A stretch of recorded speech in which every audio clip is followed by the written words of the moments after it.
Hello every one. So units and measurement എന്നുള്ള ചാപ്റ്ററിലെ നമുക്ക് NCERT എക്സസൈസിലൂടെ ഒന്ന് കടന്നു പോയാലോ. ഏറ്റവും ഇമ്പോർട്ടൻ്റ് ആയിട്ട് നിങ്ങൾ പഠിക്കുന്ന ഒരു കാര്യമാണ് എറേഴ്സ് എന്നുള്ള ടോപ്പിക്കിലെ. സോ ഈ എറേഴ്സ് എന്നുള്ള ടോപ്പിക്കിലെ significant figure is one of the most important one. So significant ഫിഗറിലെ അഡീഷനും സബ്ട്രാക്ഷനും അതുപോലെ തന്നെ മൾട്ടിപ്ലിക്കേഷനും ഡിവിഷനുമായിട്ടുള്ള ഫൈനൽ ആൻസർ റൗണ്ട് ഓഫ് ചെയ്യുന്ന ഐഡിയാസ് നമ്മൾ പഠിക്കുന്നുണ്ട്.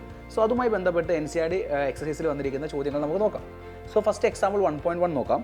Each side of a cube is measured to be 7.203 meter. What are the total surface area and volume of the cube to appropriate significant figures എന്നാണ് ചോദ്യം. അപ്പോൾ നോർമലി നിങ്ങൾ മനസ്സിലാക്കി വെക്കേണ്ട കാര്യം, ഇൻ മൾട്ടിപ്ലിക്കേഷൻ ആൻഡ് ഡിവിഷൻ എന്നുള്ള റൗണ്ടിങ് ഓഫ് റൂളിലേക്ക് വരുന്ന സമയത്ത് final answer should retain least number of significant ഫിഗേഴ്സാണ്. രണ്ടാളുകൾ മൾട്ടിപ്ലൈ ചെയ്യുന്ന സമയത്തോ അല്ലെങ്കിൽ ഡിവിഷൻ ചെയ്യുന്ന സമയത്തോ ഫൈനൽ ആൻസറിൽ എത്ര സിഗ്നിഫിക്കൻറ്റ് ഫിഗേഴ്സേ വരാൻ പാടുള്ളൂ? ലീസ്റ്റ് നമ്പർ ഓഫ് സിഗ്നിഫിക്കൻറ്റ് ഫിഗേഴ്സേ വരാൻ പാടുള്ളൂ. ഫോർ എക്സാമ്പിൾ ആ ഒരു എക്സാമ്പിളാണ് ഞാൻ ഇവിടെ കൊടുത്തിരിക്കുന്നത്. നിങ്ങൾ ആ എക്സാമ്പിൾ നോക്കൂ. അതായത് density is equal to 4.237 divide by 2.51. ഈ രണ്ട് എന്താ പറയുക വാല്യൂസ് നമ്മൾ ഡിവൈഡ് ചെയ്യുമ്പോൾ കിട്ടുന്ന വാല്യൂ ആണ് 1.688 എന്ന് വിചാരിക്കും. അതാണ് കിട്ടുന്ന വാല്യൂ. അപ്പോൾ ഞാൻ ചോദിക്കുകയാണ്, ഇതിൻ്റെ ഫൈനൽ ആൻസർ നമ്മൾ റൗണ്ട് ഓഫ് ചെയ്ത് കഴിയുമ്പോൾ എന്തായിരിക്കും വരിക? സോ നിങ്ങൾ നോക്കേണ്ട ഫസ്റ്റ് പോയിന്റ് എന്താ?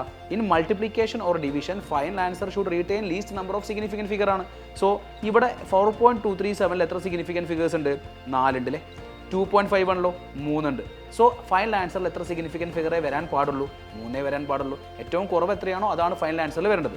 സോ ഇവിടെ നോക്ക്, 1 2 3 4. അപ്പോൾ ഇവിടെ 3 സിഗ്നിഫിക്കൻറ്റ് ഫിഗറിലേക്ക് നമ്മൾ റൗണ്ട് ഓഫ് ചെയ്യണം. റൗണ്ട് ഓഫിൻ്റെ റൂൾ നിങ്ങൾ ശ്രദ്ധിക്കണം. ഇവിടെ നമ്മൾ ഈ 8 എന്നുള്ള നമ്പറിനാണ് നമ്മൾ എന്ത് ചെയ്യാൻ വേണ്ടി പോകുന്നത്? ഡ്രോപ്പ് ചെയ്യാൻ വേണ്ടി പോകുന്നത്. അതിനെ ഡ്രോപ്പ് ചെയ്യുന്ന സമയത്ത് തൊട്ടടുത്തുള്ള നമ്പർ എന്തായിരിക്കണം?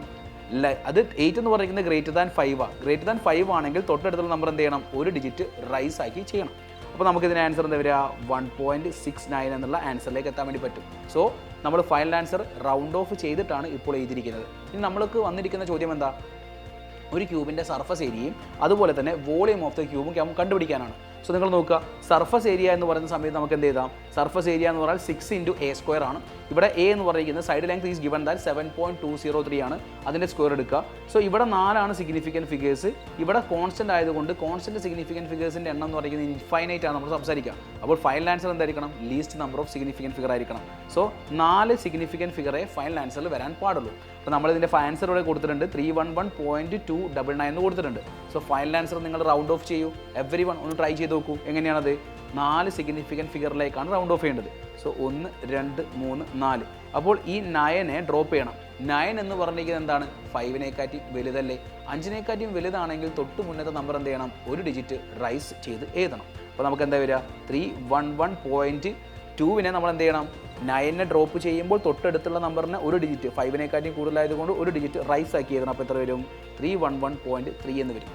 അതുപോലെ വോളിയം എന്താണ്? സൈഡിൻ്റെ ക്യൂബാണ്, എ ക്യൂബ്. സോ ക്യൂബ് ചെയ്യുന്ന സമയത്ത് ഇവിടെ എന്താണ്? 4 സിഗ്നിഫിക്കൻറ്റ് ഫിഗർ ഉള്ളത്. സോ ഫൈനൽ ആൻസർ 4 വരാൻ പാടുള്ളൂ. സോ ഇവിടെ എത്ര ഉണ്ട്? 4 സിഗ്നിഫിക്കൻറ്റ് ഫിഗറിലേക്ക് റൗണ്ട് ഓഫ് ചെയ്യുമ്പോൾ ഈ 1 മുതലെയാണ് നമ്മൾ ഡ്രോപ്പ് ചെയ്യേണ്ടത്. ഇതിനെ ഡ്രോപ്പ് ചെയ്യുമ്പോൾ തൊട്ട് മുന്നത്തെ നമ്പർ എത്രയാണ്? 7 ആണല്ലേ. അതായത് ഈ 1 അല്ലെങ്കിൽ 1 എന്ന് പറഞ്ഞിരിക്കുന്നത് ലെസ് ദാൻ 5 ആയതുകൊണ്ട് അതിനെ ഡ്രോപ്പ് ചെയ്യേണ്ട ആവശ്യമുണ്ടോ? ഇല്ല. അപ്പോൾ നമുക്ക് ഫൈനൽ ആൻസർ എന്താ വരിക? ഈ 2 നമ്പേഴ്സ് ഒഴിവാക്കി കഴിഞ്ഞാൽ 373.7 ആയിരിക്കും നമുക്ക് ഫൈനൽ ആൻസർ വരിക. സോ റൗണ്ടിങ് ഓഫ് ചെയ്തുകൊണ്ടായിരിക്കണം നമ്മൾ ഫൈനൽ ആൻസറിലേക്ക് എത്തേണ്ടത്. അപ്പോൾ സിഗ്നിഫിക്കൻറ്റ് ഫിഗർ നോക്കുക, റൗണ്ടിങ് ഓഫ്, ഈ ബോത്ത് കാര്യങ്ങൾ ശ്രദ്ധിച്ചിട്ടായിരിക്കണം നമ്മൾ ഫൈനൽ ആൻസറിലേക്ക് വരേണ്ടത്. സോ അടുത്ത എക്സാമ്പിൾ 1.2 നിങ്ങൾ നോക്കൂ. ഇതിൻ്റെ ആൻസർ നിങ്ങൾ ചെയ്തിട്ട് ഇതിൻ്റെ ആൻസർ ഓപ്ഷൻ A 1 2 3 4 ഇതിൽ ഏത് ആൻസറാണ് വരിക എന്ന് കമൻറ്റ് ബോക്സിൽ അറിയിക്കുക. All the very best. Thank you.